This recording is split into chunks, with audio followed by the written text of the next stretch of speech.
ხნათესვის ბარათებით უმაღლესი საბჭოს წევრი ირაკლი ბარამიძე დაინტერესდა.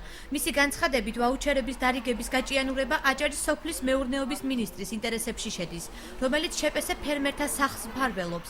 ბარამიძის განცხადებით, ზაურ ფუტკარაძე პირადადაა დაინტერესებული, რომ ფერმერები ვაუჩერს არ დაელოდონ და ბაზარზე არსებული პროდუქცია საკუთარი სახსრებით შეიძინონ.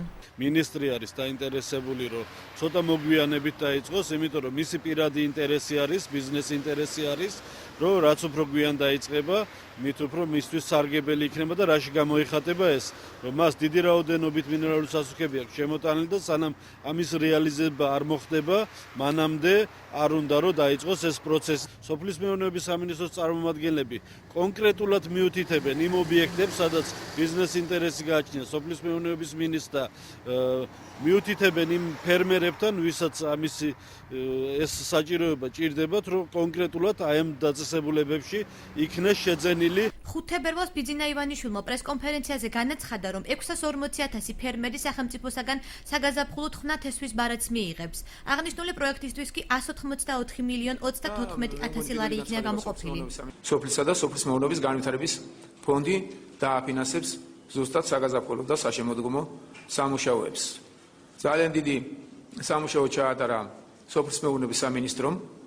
თვითონ აღწერა მიწების იყო მოუგვარებელი და კარის პრინციპით 640,000 საქართველოს მოსახლეს ჯერ გავარკვიეთ, მერე დაუმტკიცეთ და აღწერა მოვახერხეთ ამას დასჭირდა ძალიან დიდი დრო. ბარამიძის განცხადებას აჭარის სოფლის მეურნეობის სამინისტროში გამოეხმაურნენ.